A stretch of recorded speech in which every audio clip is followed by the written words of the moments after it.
Let us bow.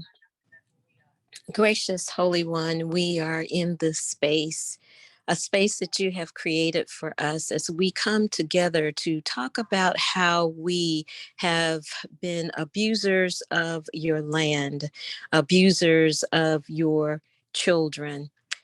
But we're in this space to talk about how we can bring forth healing to the land and healing to your people. Our environment is a part of your creation as we are a part of the creation. We are the environment.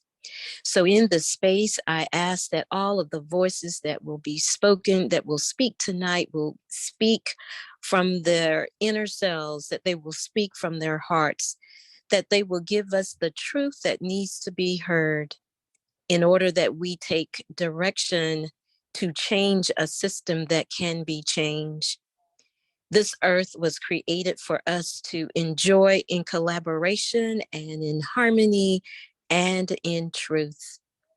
Yet there are some who are not able to receive the benefits of clean air, clean water, food that is not contaminated by chemicals, housing, health. All of that is interconnected. And we are here this evening to talk about how we have racialized our environment and how we are able to come together to change it. Bless each speaker. Give each and every one of us the voice of truth, the voice of compassion, and the voice of resolve. This is our opening prayer for us this evening as we begin to walk out how we're going to have a great healing in the land and the people in it. Ashe and Amen. Amen. And thank you so much, Reverend Glencie Rhedrick, for that wonderful opening prayer. Good evening. My name is Reverend Dr. Rodney Sadler. I am pleased to join with you tonight as we have our 9th hearing for the Reimagining America Project, tonight focusing on the racialization of environmental health, a hearing on climate justice. We come together as the Reimagining America Project to say that it's been too long. It's been too long since we've been promised a conversation about race in America. It's been too long that people that live in Black and brown skin have had to suffer the indignities of living in a racialized system. It's been too long that we've all been subject to the indignities of race, of a hierarchy of humanity, with some being put above others, some being told that they are entitled to privilege, while others being told that they are forced to suffer because of the color of their skin. That's why we came together, because we believe as people that we need to do something about this, that this will not change simply by waiting on time, that we need, as Dr. King said, to come together as co-workers with God to bring about the kind of just world that we'd like to see. Tonight, we are pleased to have with us a number of different commissioners who will perform different roles for us tonight.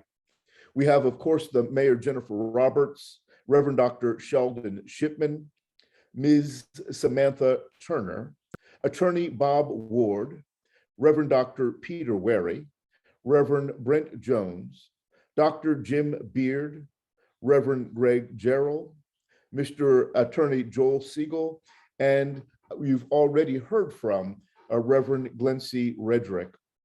As we come together tonight, we want to engage in a way that lifts up the value of every human being.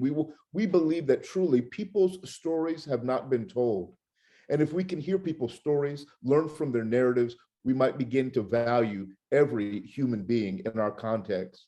So as we listen to these stories tonight, I invite you to be open to hearing a word that you've never heard before, from someone whose voice you've never heard before, and appreciate the way that they are telling their own story about the way that race has impacted them.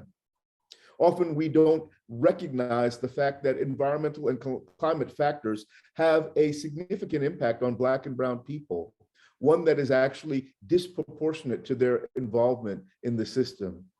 They neither created the system in which we live, they neither perpetuated the terms under which we are forced to live.